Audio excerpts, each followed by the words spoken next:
In a second-hand set of dimensions, on an astral plane that was never meant to fly, through wavering star mists, see the Grey Satuin. Drifting onwards through space, atop the shell of the world's turtle, are 4 giant elephants, upon whose broad shoulders rests the Discworld. Welcome to Dining Table Discworld. We're reading through the Discworld novels and discussing them at our dining table. Be aware there will be spoilers for the current book and others in the series.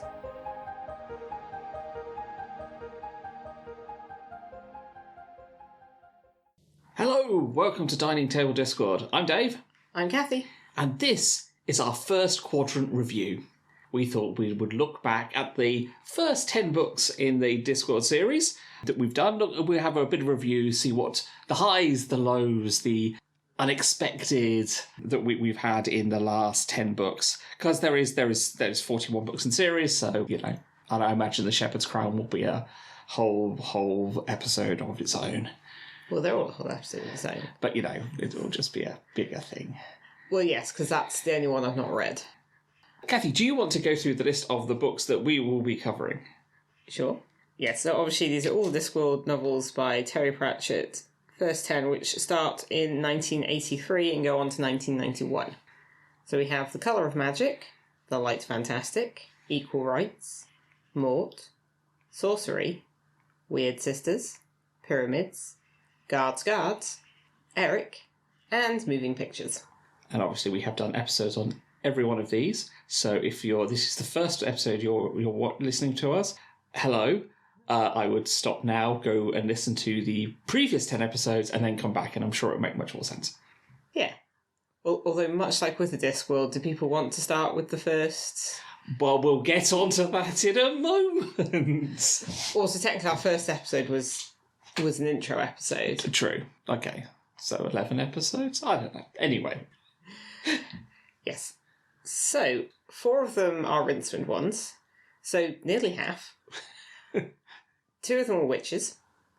1 was a death book, 1 was a watch book, and 2 are standalone, although I think some people count Moving Pictures as Industrial Revolution, depending on how you look at it. I think Industrial Revolution is something that comes about later as a kind of idea for it. Yeah, it seems like it's a later category that people then went back and went, all these also count. I think I'd take it more as a sort of specific pastiche or parody or comment and satire of a particular thing, of which there are a few.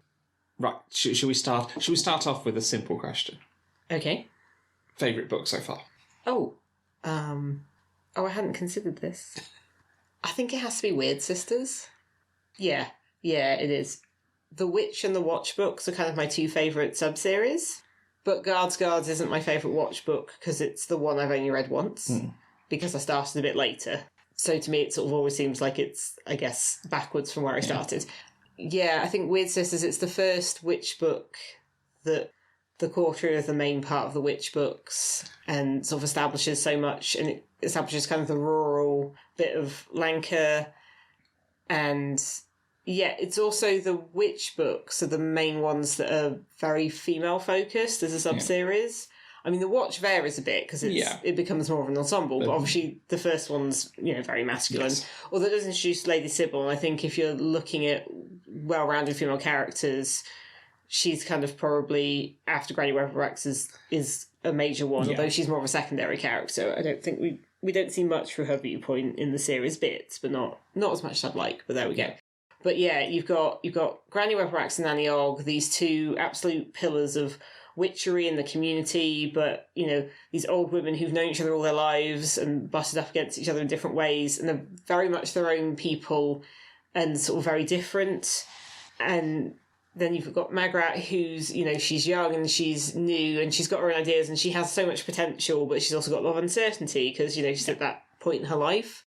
And she's also got these, old ladies constantly bickering around her and trying to boss her around. And she's got her own ideas, but she's not necessarily perhaps confident in them. So we sort of see her develop. Yeah. And we see, Nanny and Granny come up against things. And obviously, Granny is, she's the leader the witches do not have. Yes. But, as described later. But yeah, she's just such a core of the whole series.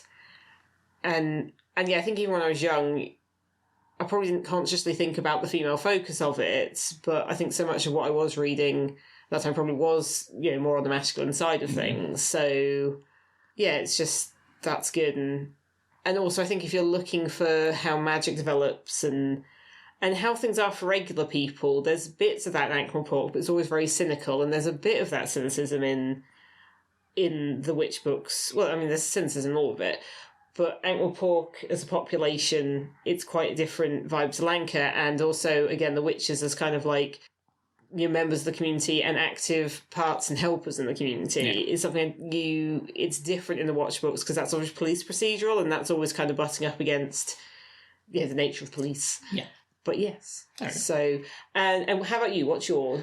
I mean, of all the sequences, I just said Death is my preferred. I like the Death books, but unfortunately, Mort is a Death book, and it sets a lot of the Death books up. But I didn't enjoy Mort as much. But then I didn't like Equal Rights as much. Yeah. And while moving pictures is fun, I don't think I have quite the same connection to cinema. So which one is it though? I'm getting to that. I'm building up the suspense. Sure. Okay. So that I have more of an interest in music, where soul music is a bit more of my thing. So for me, Guards. I'm kind of expecting that. Dragons. I think that one as well. It's a great starting point for the watch series, and it will always have a soft spot in my heart because the basic storyline is used for the first Discworld sort of point and click adventure game. Yeah, I didn't play any of those. No, it's that is just the dragon. I've done this before. It's just it's how it's wrote. You get the fun bits of that. So yeah, guards. Yes, definitely. That of these 10, sure, has been my. So I guess after you've said favourite, mine might be either least favourite or perhaps what was your kind of biggest disappointment? Pyramids. Unfortunately, I loved Pyramids when I was younger, and it was all this ancient Egyptian mythology stuff that I was a big fan of, and I've read it lots, and it was and obviously I haven't read it in a while, and unfortunately the plot has kind of drifted away from me. So when I reread it, while I still loved the assassins bit at the start, perhaps the rest of it didn't quite resonate quite as much. While it's fun referencing to the Egyptian mythology and that fun, it just didn't quite work for me. No, that's fair enough. Again, I didn't remember Pyramids very well at all. And again, I think I only read it once. Although, again, you would have thought the mythology thing would interest me because I enjoyed that so much. I then did an ancient history degree. Although I guess maybe Greco-Roman mythology more, but I did like Egyptian stuff a bit. I suppose it doesn't. It has Egyptian themes, but there's not necessarily mythological themes. You have the gods turn up in it, but it's not. It doesn't feel like it's more like a weird thing that happens. Yeah, it doesn't feel like it's steeped in mythology. Yeah, that's true. Yeah, it doesn't feel very mythic, does it? No. It's more quantum. Yeah, it's very quantum. But yeah, you've got all the trappings, but without the kind of. I think we said before, it's kind of riffing on stuff, isn't it? Whereas actually, there are other Discworld books that feel very mythic, but that's usually different sort of bits, really, isn't it? So yeah. So did you have a disappointment or least favourites? I don't think there's anything that disappointed me, because I knew that the stuff that I know isn't quite liked as much, I kind of already knew that, and I could remember most of the bits, like the broad brushstrokes of things, even if I didn't remember the plot. If anything, I think there's stuff that's pleasantly surprised me, which is probably better.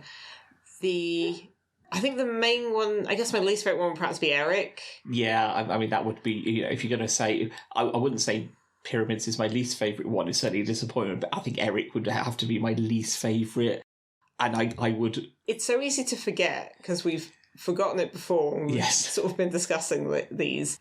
And, I mean, it's fine. It brings Rincewind back in a slightly odd way, and I mean, obviously it was a showcase for art, and when I first read it I didn't have the art. See, that's what I don't understand. I've only ever read the illustrated version. In fact, my illustrated version is the one I originally read from Abingdon Library, because when it was discarded, my mother got it for me. So so it's the illustrated version. Might even be a first edition, but it's in terrible condition. So I don't understand. I don't have that experience of reading just the story. Yeah, it's a bit odd, just the prose. Well, I only read it like one time. It was very much the thinnest of the Discworld books I had. But yeah, I mean, even reading it again, it's like, it's fine. Well, we did a whole episode on it. It's like, and then we talked about a load of other stuff because it's not very long. I think we're generally meh on Rincewind stuff, so it might, that might colour our opinions of it. But yeah. What about, was there anything that particularly surprised you in the 10 books? How much of an alcoholic Vimes was at the start of Guards. I'd forgotten that. That surprised me. Oh, you see, because I only read Guards once, they go on about him being a recovering alcoholic so much later. Oh, yeah, I get that, but I think it, again, a lot of this may be to do to me just forgetting I'm old. Well, so you used to read books very fast. I do, yeah, I do. I did read, go through a rate of knots. The number of conversations we've had where I'll mention something that I know we've both read, and you'll be like, oh, I don't remember that bit. And I'll be like, oh, it was in this book we've both read. And you're like, no, because didn't you have to actively make yourself slow down? Yeah, I'm a very fast reader, which I can get the general overview of the story, but sometimes some of the nuances pass me by.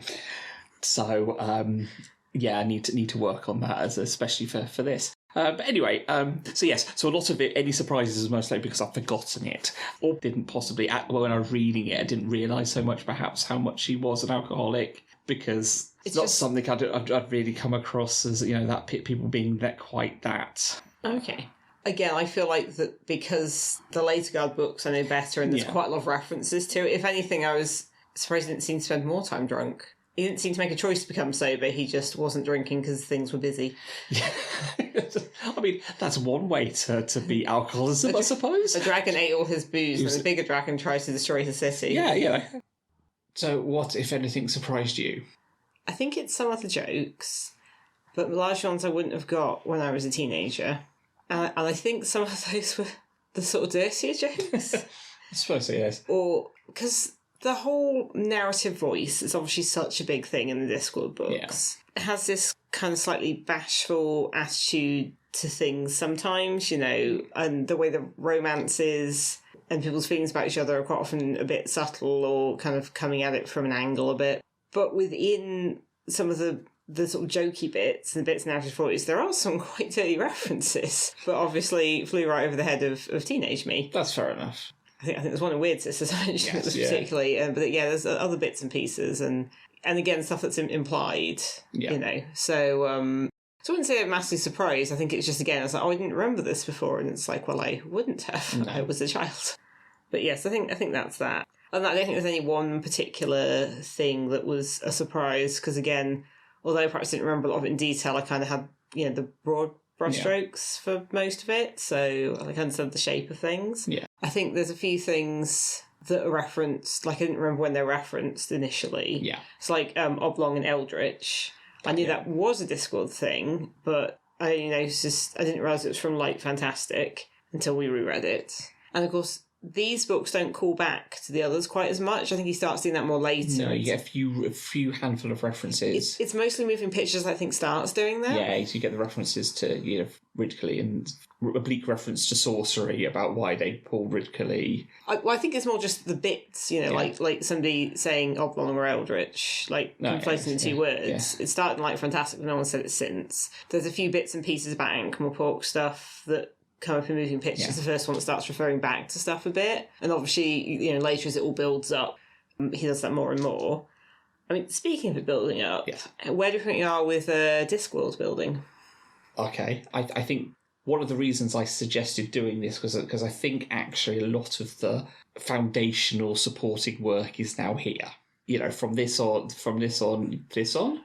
now on, you get this. This is the world, and he doesn't so much contradict himself or make changes to things. So obviously we've had a number of different views on the Unseen University, but now we've got in moving pictures. It's kind of actually academic university now. We're like, it's not the backstabbing place of big dinners, although the big dinners still happen. I guess it's not the kind of place of power. Yeah. So there's that. Obviously we've gone from proto Granny Weatherwax to Granny Weatherwax of the other books. I think we're going to talk about continuity in a little bit. We've got Ankh-Morpork is there with the patrician, with the guilds. The Watch is now part. I mean, obviously, Watch continues to grow and change, but we've got those characters. We've got CMOT Dibbler, who is important later on. I mean, because in moving pictures, Colon and Nob disappear. Yeah, twice. Exactly. I think really you've got the foundation for... You've got Lanka as well. Yeah, the idea of the Ram Tops, the kind of rural bit. Yeah, and you've got a couple of the other countries that, not so much fleshed out, because obviously, Zort is perhaps closest to... Do you mean Ephebe? Ephebe, sorry, yes. I mean, I say it's the closest to being fleshed out, but the two are interchangeable, I think. They've mentioned Clatch, but we don't really know much about it yet, but we know it's there. I guess it's kind of sketching in the details, and when you consider that quite a few of the books are kind of travelogues... Yes. I mean... Obviously, the first one is very much pastiches of sort of sword and sorcery fantasy, which has a lot of, people questing here and there. And there are lots of these spaces, but they don't come up again. And obviously, he kind of went away and made things more plot focused and then started making more his own thing than a take on stuff. And Clatch is kind of Middle East, North Africa, but also kind of South Asia. And it's just kind of... It's there.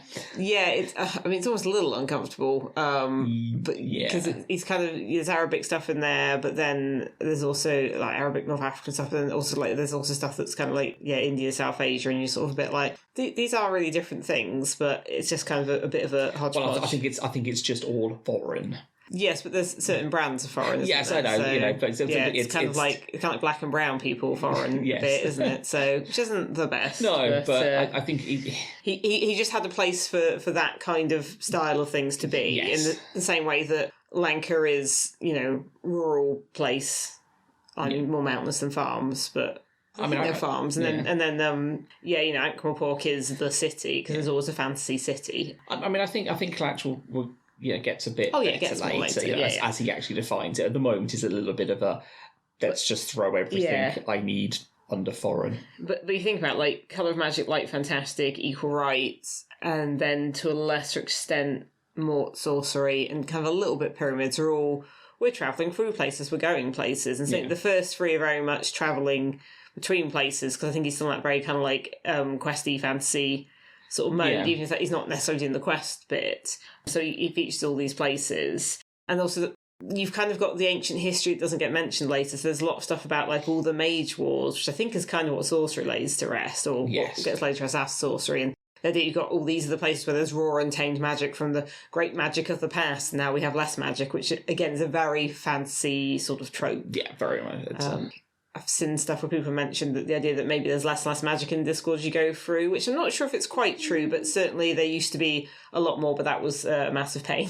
Yeah, I mean, I think certainly from a writing book early on, perhaps it gets thrown around more than, later on. I think it's just he's kind of worked with his magical system and kind of, realises that he doesn't want that much. You see, you just said system, which I do not think is the correct word. Okay, no, he doesn't have a system. The magic that's being used. Yes, and I think he delves into it. I think at first it's more about the setting and the world, and then it becomes more character focused, at which point it's what can these characters do? And if you think about it, there aren't many characters that do actual big fancy, quite dramatic bits of magic, other than the exception of Coin in Sorcery and what he does to the wizards. Yeah. But outside of that, there's only a few bits where people do big proper magic, and it's usually people who are demonstrated to be exceptional in a magic sense, and also don't do it all the time. In fact, avoids doing it as much as possible. Yeah. Largely Granny Weatherwax.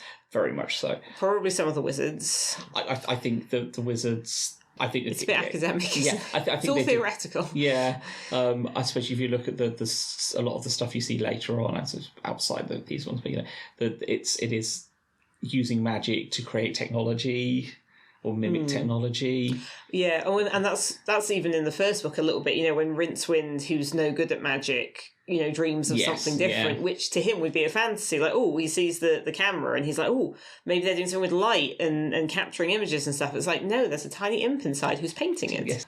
And it's like, and he's just disappointed that it's not something different. And is it that Rincewind is actually some sort of scientist who happened to be born in an entirely magical world? And quite possibly. I mean, the other version of him from that weird bit on the plane did seem to have a doctorate, from what I recall. So you've had all the origin stories. Well, most of them, yeah. I mean, all the sort of all the key stuff. But for the moment, obviously, we get other ones introduced later. But for the purposes of going forward, we have had the origin stories. So. Yes, I suppose we've talked about various of the bits. We haven't talked about the One Death book so much. No, I Mort. I mean, it definitely it's definitely a foundation for going forward because it's introduced. The events in Mort relates to characters that come up later on. So, it sort of fleshes out Death's domain. We saw it briefly in Light Fantastica, but then it was kind of what you'd imagine. It was through Winston's point of view, who's obviously terrified. It's like this spooky, it's undercutting spooky. It seems a bit spooky and weird, and then you're like, it's like a regular house, but everything's black and there are a lot of skulls. Which is that wargaming faction that's all the skulls?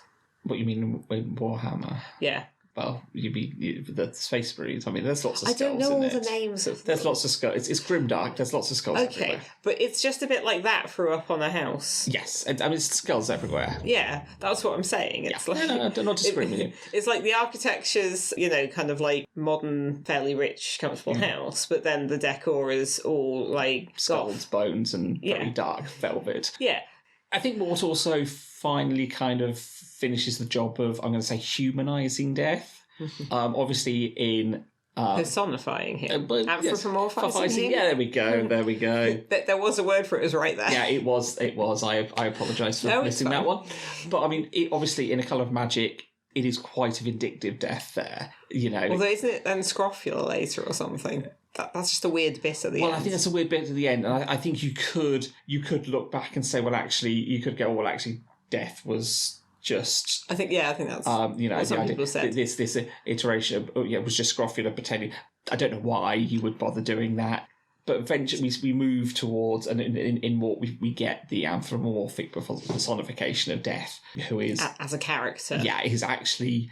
almost relatable to, not completely, but it's... Well, I mean, he has a house, he has a job, he has family, he's not that good at that. He has friends he meets for, he likes a good curry. Yeah, he's trying to figure out how to have fun. I mean, frankly, at this point in life, it's a bit like, how does one create a work-life balance that might involve enjoyment? Seems like an incredibly relevant question. Yeah, that's fair. Apparently hiring an apprentice, which I don't really have the means for. Yeah, it's not really quite, what's something we can do. Okay. I mean, we could start a podcast. Indeed.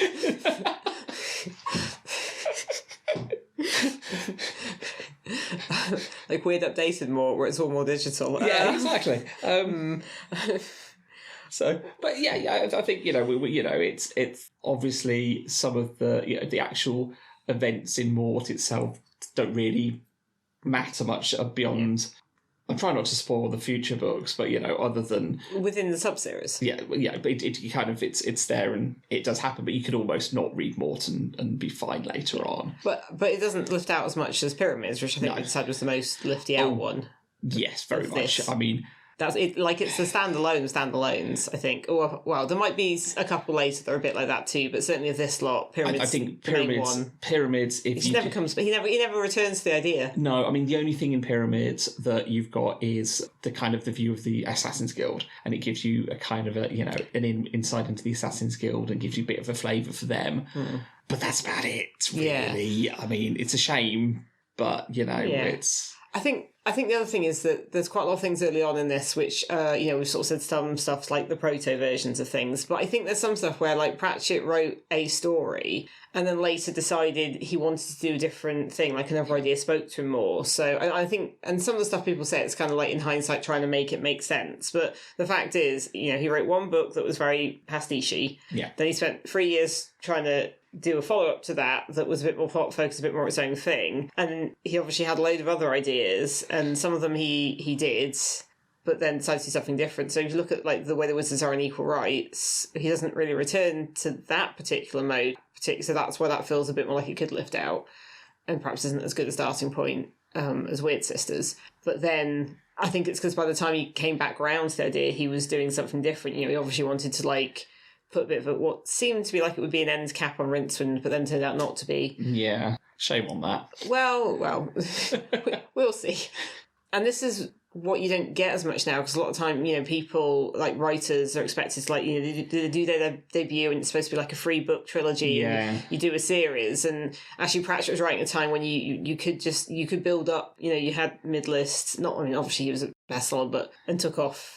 But you could build your skills and you could change things around, and there wasn't so much focus on sort of, I guess, what the continuity was. So this is kind of looking at a different way. This is written in a different style to modern fantasy in some respect, because it's not written as a series. It's written as a series of standalone books that call back to other books later on. But it's building on what happened before, but not all of it. But it's not, so not equally.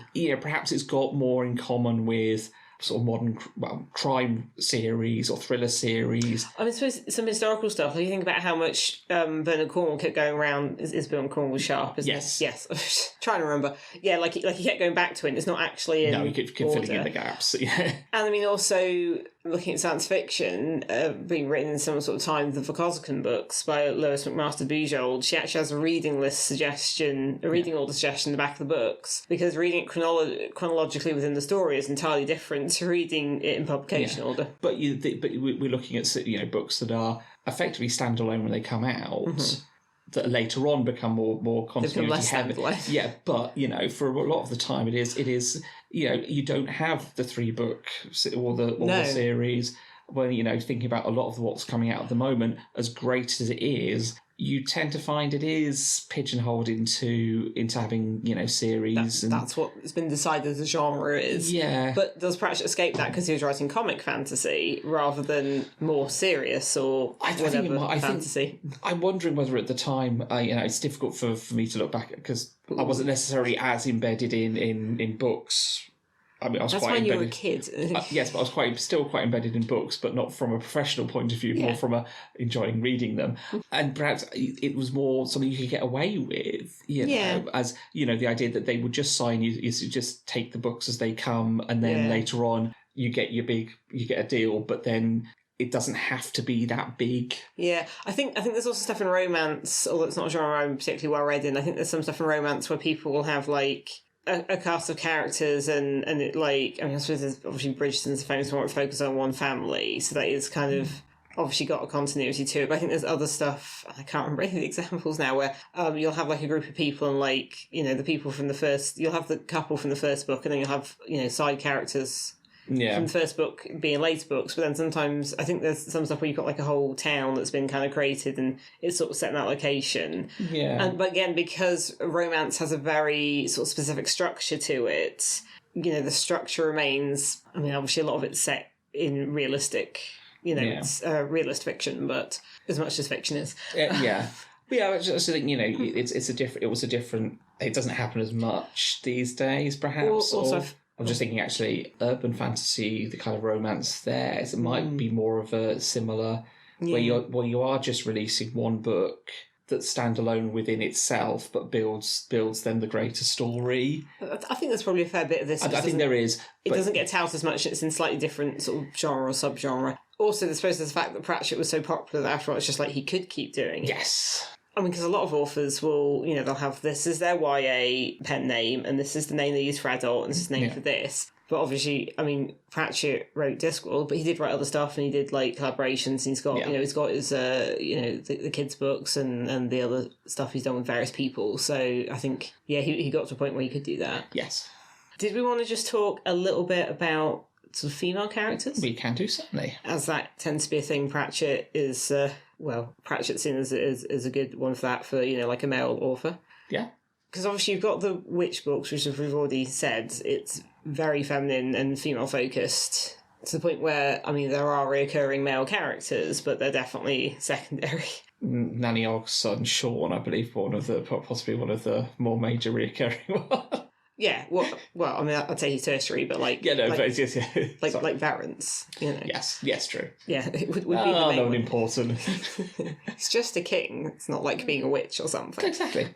And again, I think we said in the Equal Rights episode, even though that isn't our favourite witch book at all, it's so interesting that he had two very male-focused books that he started with, and then the third one was what's about an old lady and a little girl. So it's not only female-focused, but like the types of females that you can't really objectify. And they were all fully clothed as well, which, let's be honest, the female would be a relief. Yeah, but my point is the female characters in Colour of Magic and Light Fantastic. Oh no, you're right. Yes, there were some in Colour of Magic. One that was specifically naked. Yes.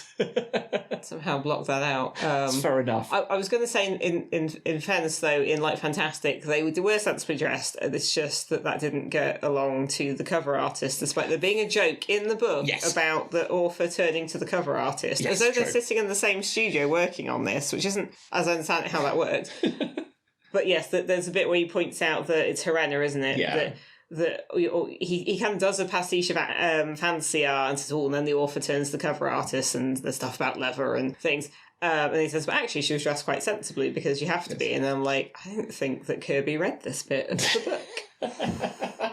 No. Okay, so perhaps this was more clothing, but still it's... Yeah, I mean, and you've got, there's a couple of female characters that do some stuff but aren't the focus in Light Fantastic. Sorcerer, again, another Rincewind one kind of in the same vein. I mean, I suppose if you've got Rincewind as the character and seemingly also Two-Fire as well, they don't seem that interested in women, or at least Rincewind is, but in a conflicted kind of monastic sort of way. Yes. That's the weird wizardy monk thing. Which was like obviously a whole thing in Sorcery with and a little bit in Mort, confusingly. And again, in Mort's kind of this thing where you've got a male character and the female characters who are powerful and useful, but I feel like Pyramids and Moving Pictures a bit like this as well. It's mostly about this guy, this young guy, and these ladies that are around, and maybe people fall in love, or maybe they don't, in fairness, but it's sort of them noticing the ladies, and the ladies are helpful, and I mean, in fairness, they're mostly well-rounded cats, like Tracy, Isabel, Kelly, Ginger. They all do interesting things, are all part of the plot. They all say good stuff, but that they're not the focus. No. Which is why I can put those together so much in my head. Yeah. Because it's like, it's about this guy. Yeah, I mean, that is a little bit of a shame that they're, But the witch books aren't about this guy. No. It's about these ladies. Yeah. And I mean, even Equal Rights is about this lady and this girl. And in that, Simon's sort of almost a bit the side character, and I guess is it Cut Angle? Is there a chance from that? No, that's... No, it's Cut Well in Mort. Oh, yes. So it must be Cut Angle in there. He reuses some names and bits of names, like Weatherwax, for example. Yes. So, but I think the seeds are there because you've got the witches. You've got Granny Weatherwax, Nanny Ogg, obviously powerful, impressive women and witches who are pillars of their community and very much their own people and clearly have been for a long time, which I guess is the benefit of writing older characters. They're themselves and it's very ingrained. You've got Magrat, who is a lot of potential but also a lot of unsurety, which is what you have when you're young, and particularly when you've got older people there sort of trying to tell you what to do, but you're also trying to forge your own path and do your own ideas. But then you've also got the Duchess in Weird Sisters, who is a monster. Yes. But she is a very capable monster who, again, is very much her own person and is absolutely formidable. Yeah. And her being female doesn't seem to... she is, but that doesn't seem to... It's not used to soften her character. No. Just as, Granny and Nanny often aren't soft, particularly Granny. And then you've got Lady Sybil. Obviously, the watch books, certainly at this point, are very masculine. It becomes more ensemble later. That ensemble becomes more varied. But, Lady Sybil is kind of strikes me as like the anti-Duchess almost, that they're both these big aristocratic women. But Sybil is just, she's lovely. I mean, she's very posh, but she's lovely. She thinks the best of people. kind of a bit like what happens with Carrot later. You know, she thinks the best of people, and they sometimes rise to that. And again, she's her own person. She you know, sort of midlife. She's got her hobbies. She knows what she's into. She's very devoted to the dragons, and not just to collecting and breeding them, but like they have the Sunshine Sanctuary and the hospital and all of that. So she's trying to do good for what she sees as, I guess, creatures who often aren't liked very well, which is probably quite a good metaphor for the Watch and goes back to the whole... Well, it's the whole Weird Little Guys theme of that book. But then again, Sybil is also a person who will stand in front of an absolutely enormous dragon and sort of metaphorically, basically tell it off. Hit it on the nose with a rolled up newspaper. Who will go to the patrician and be like, these men have done very well and they deserve a reward. Yes. You know, she'll speak out, but she also does have an element of vulnerability, you know, as she's sort of realising her feelings for Vimes and the fact that she has been just by herself for so long, sort of, as far as we can tell, same as him. So, yes. It's sort of a shame she isn't kind of in the books more, but what we see of her is great. Yeah, I think the difference is, you know, the Duchess is obviously someone who's wrapped up in ambition and power and has kind of hitched her wagon to the Duke in an attempt to rise up, and, you know, it's not very nice as a character, you know. She's a monster. She's purely in for herself, and then, you know, Sybil is much the word, you know, Sybil has got to where she is, but on her own, through not... She's got to where she is through massive inherited wealth. Okay, but she's you know, she's forged her own path.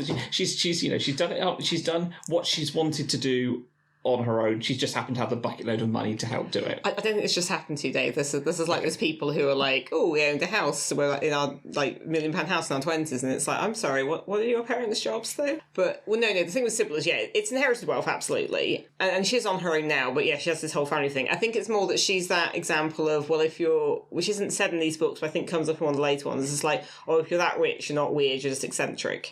So she's that, but the point is, everyone did see her as, oh, that weird dragon fancier lady. Anyway. I think the word dragon lady was in Colour of Magic. That is true. That was what that was, yes. But I just wanted to say that because I think perhaps going to get better with this. And again, the fact that the Duchess is a monster, but she's not tempered. Her gender doesn't temper. He doesn't tone her down because she's a woman, you know.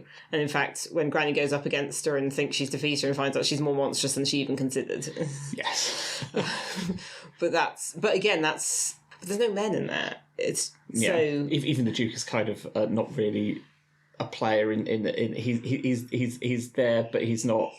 Yeah, I mean, he had agency right at the beginning, and then he just sort of loses it and becomes more of a sort of bit of a chaotic force. But did we have any other kind of roundup theme, sort of trends, kind of things we want to talk about? I thought we've covered a fair bit. I can't think. I suppose the main thing I was sort of thinking is that obviously there's dungeon dimensions, which are quite a big thing, obviously, in the first books, but I mean, obviously more so in some than others, but whenever there's like, oh, there's a big threat, it sort of is that. But I feel like after moving pictures, does that become less? I think it does. I think it's easier to write a story about the horrors of what your neighbours can do and get people to believe it than to have it being horrors from a beyond, you know. Yeah, it's less cosmic horror Lovecraftian. Which is, I mean, I think they do poke about a bit still. I can't remember. I mean, soul music may be where we see them again, but...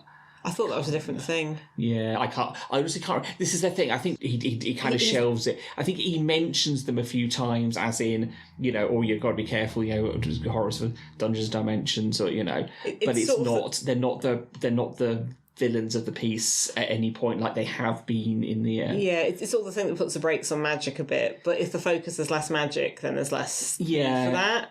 And I think there's still stuff where people go outside of, you know, there's stuff with the witches, certainly, where people seem to go outside of reality a bit, but it seems to be a completely different vibe. Yeah, I think he just kind of, I say perhaps just decides that it's simply... You know, well, he might have done all he wanted to do with it. Yeah, but also I think you can make better stories out of what the real people are doing. What actually, you know, and perhaps a few elves and other things. But you know, well, there is another type of villain that comes up later that is it's sort of similar but different. But we'll talk about that later. Yeah, I mean those. But again, that they're kind of. Oh no, yeah. They're very different, you know. Instead, you know, Dungeon Dimensions. It's not cosmic horror. Beings are these, you know, the idea being these great unshaped beings of chaos that just wants to devour magic and... Well, they want to break into reality and stuff, yeah. It's only so much you can do with that. Yeah, so... Or at least it's a different series, if it's that. And I suppose the other thing is, because the first book's focus, there's quite a lot of, like, seeing the turtle from space and, like, this is the Discworld. Because it was a new and interesting idea, but I think once he gets into it more, he's a bit more interested about what's happening on the disc than the turtle. I think they do get mentioned, and obviously, you know, they are, because they're there. But... Yes. Well, in the same way that most books set in Round World are not really talking about plate tectonics, you know, the... It depends on what books you read, but yes.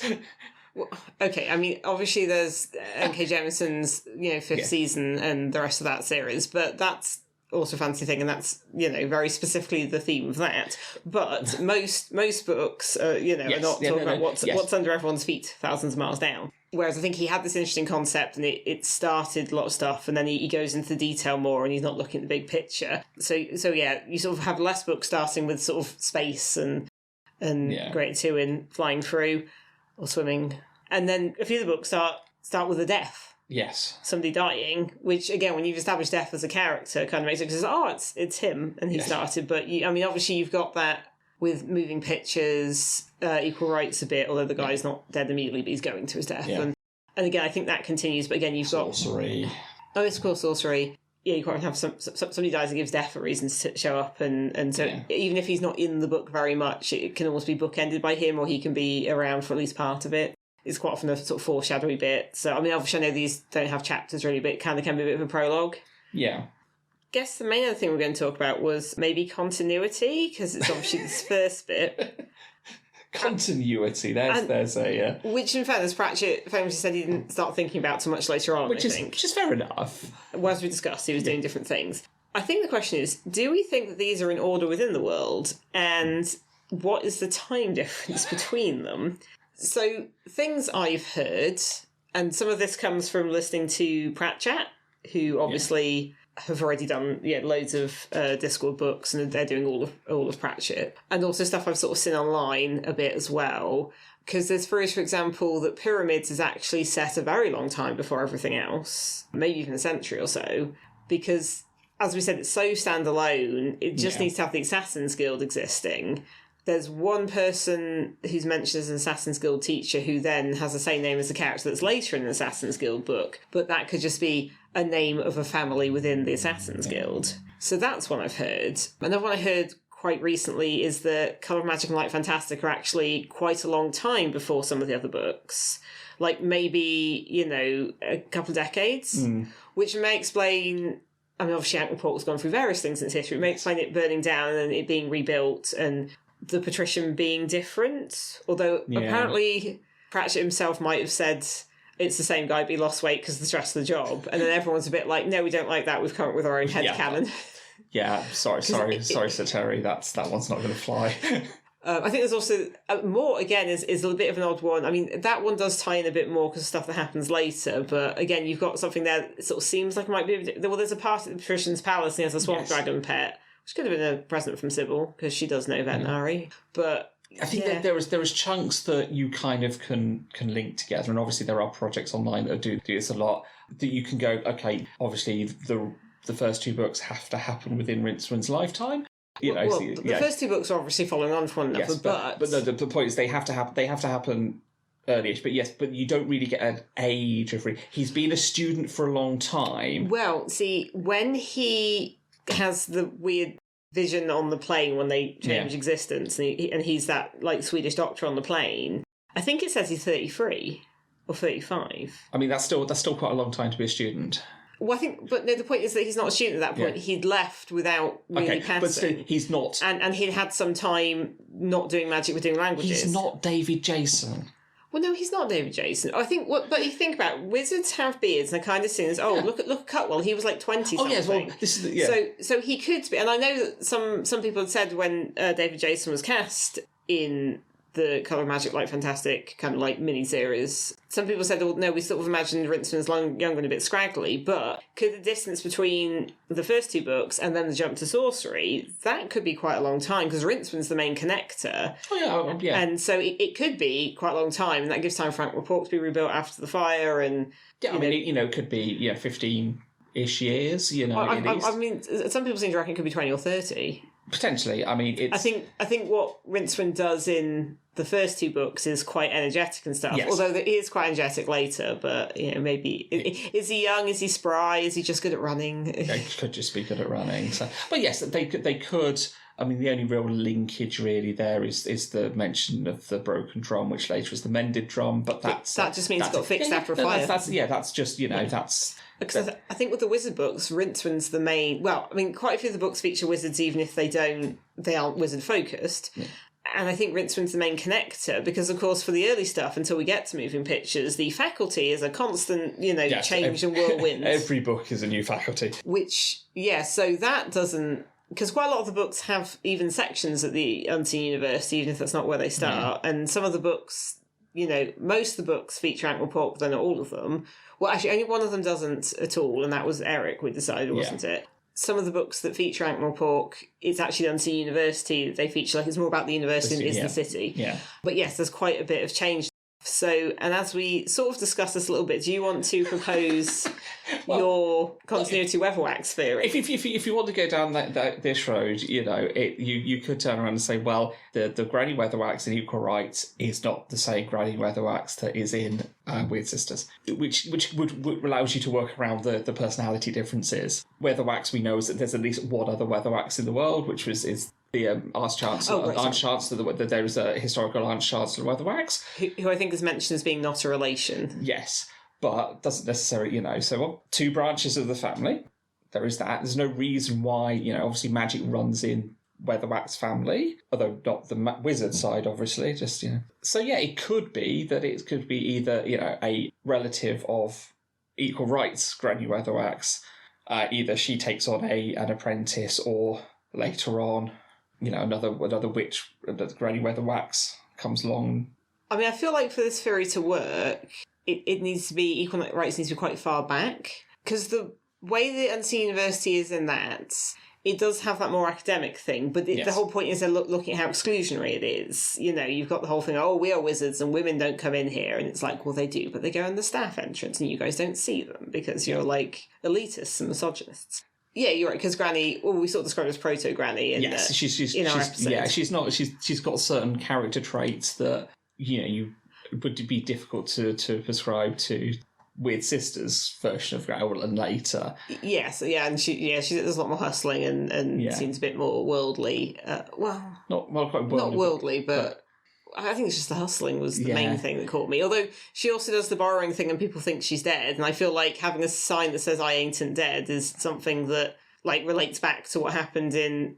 It's only a small thing, but it relates back to Equal Rights because they thought she was dead. But I mean, you'd always be, the later Granny Weatherwax, learned that, it's a family trait to be able to borrow well, and there's a story of a predecessor who almost got buried and therefore has the sign. They didn't almost bury her; they just all came running around because the kids ran into the Smith's house and was like, the witch is dead. The point is, it could be, I mean, because the way that the Unseen University is, it does have that it is more academic, it doesn't seem all backstabby and stuff. No. This is the thing that constantly seeming to change. It does at that point seem to be very much an educational institution that's prejudice, but it doesn't seem to be the whole fighty backstabby thing. But then the fact that they're sort of a bit like, maybe we'll let some girls in and maybe we'll send some boys up for a residential in the mountains to learn witch magic, and then that never happens again. But I suppose if the faculty starts becoming more bloodthirsty and fighty, then that gets swept away in all the, Yeah, that can, Yeah.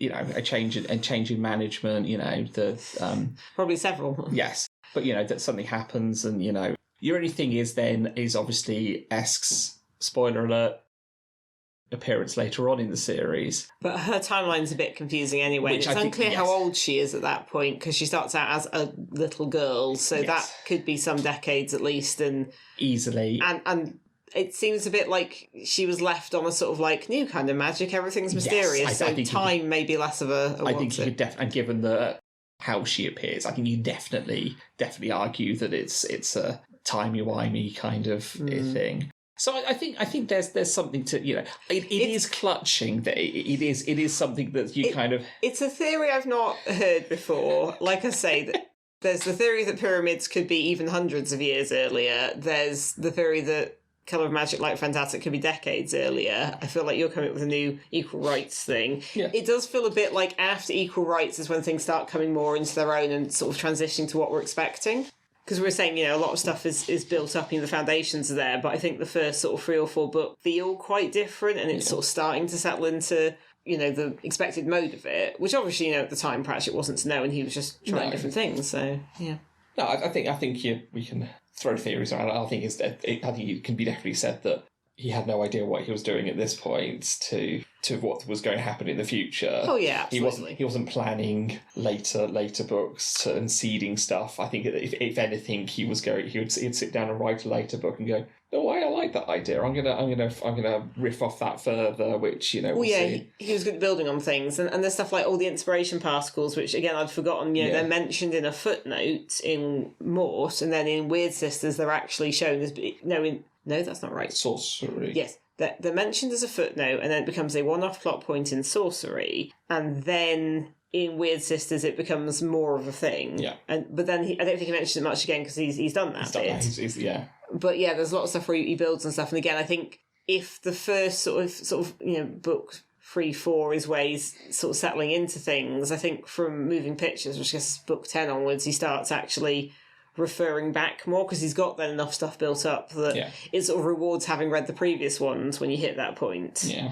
But what we're doing now, of course, rewards the fact that we'll sort of see, that's where this character is, they're going to show up later, and even just little bits like Mrs. Cosmopolite, who's very much a tiny character in Moving Pictures but gets mentioned a fair bit later on, and that sort of thing. I think it's just a fun exercise, and obviously Satori lampshades it himself in a book later on, so which is a fun book in itself. We'll get to that, not for a while though. So I think we're rounding up. So we say, what book are you looking forward to in the next quadrant? Oh gosh, I was looking forward like ages. Would you like me to list you them? Well, do you think it's useful to list them? Well, for your benefit. No, it's fine. I've got a list. Okay. I mean, Men at Arms I did like very much, but I'm interested to read Soul Music because I think I read it once or twice, but then I had the cartoon. I just watched the video of the cartoon, which I think is quite different, but obviously had a lot more visual gags. Yes, being on TV. I think Soul Music. I'm hoping to get more out of it now. I've got a broader musical. Yes, that probably. That might. I mean, Feet of Clay I also liked a lot. I mean, Hogfather's obviously a classic, which I think we're going to end up doing in summer, looking at the more than likely. But yeah, I mean, Hogfather I've read a lot, so that's. I'm kind of interested with Small Gods because I don't remember connecting with it very much at the time, but I feel like I'm old enough now, I know a lot more things. Also, as I understand it, there's a lot of mythology stuff in there, which you think I would have eaten right up, but I think you're right. I think Small Gods, out of the next 10, in fact, because I will mostly at a later date talk about how much I've read sort of 21 onwards, that's one I think I didn't go back too much because it didn't click with me at the time. No. And I'm wondering whether a sort of more, a reread, more older and wiser. I'm expecting Small Gods to be the one that surprises me because I know, like, I feel like I've heard more hype around it since I read it, but I never went back to it. I think a lot of the others, there's some I'm definitely looking forward to. A lot of, like, Watch and Witch stuff. And I think there's a lot of, I think this is the thing, there's lots of good classic stories in here. Yeah, there's nothing there. Okay, Interesting Times is the main one where I'm a bit like, Yeah. But other than that, everything there I'm like, oh yeah, I'm looking forward to reading this. And I think Small Gods is the main one I don't remember much about. Maybe Reefer Man a bit as well. I think it's something to be said that we're both going meh on Interesting Times, and that's the one Rincewind book in the next 10. Okay. Well, also, we didn't actually decide which of the first 4 Rincewind books was actually a good starting point. I still don't have an answer to that. We'll have to read more to find out. Yeah, I mean, I did jokingly give an answer the other day when we were discussing this. But we'll get to that later. Yeah. I think Rincewind just doesn't spark joy with us, does it? Well, we'll see how we go. I don't think that he can't, but perhaps the one that might is Last Hero, because I've got the big illustrated version of that. Oh yes, I've only read that like once. Yeah. Right? If nothing else, Eric it was nice looking at the pictures. Yes, that was an experience for me because I hadn't seen the pictures before. So okay, well. Thank you all for listening to us ramble on about that. The first Quadrant. Yes. So we will be back next time where we'll be talking about Reaper Man, which, if people remember, this was one of my earliest Discworld novels. So I guess it'd be good to go back and say I can certainly remember more of this though. So and it definitely introduces a lot of fun characters that we're looking forward to this week. Anyway, thank you for listening and goodbye. Good night. Thank you for listening to Dining Table Discworld. You can find us on Facebook at www.facebook.com/Dining Table Discworld. You can also find us on BlueSky at dtdiscworld. All our other contact information and credits for our music can be found in our show notes. Thank you for listening again, and we'll see you in our next episode.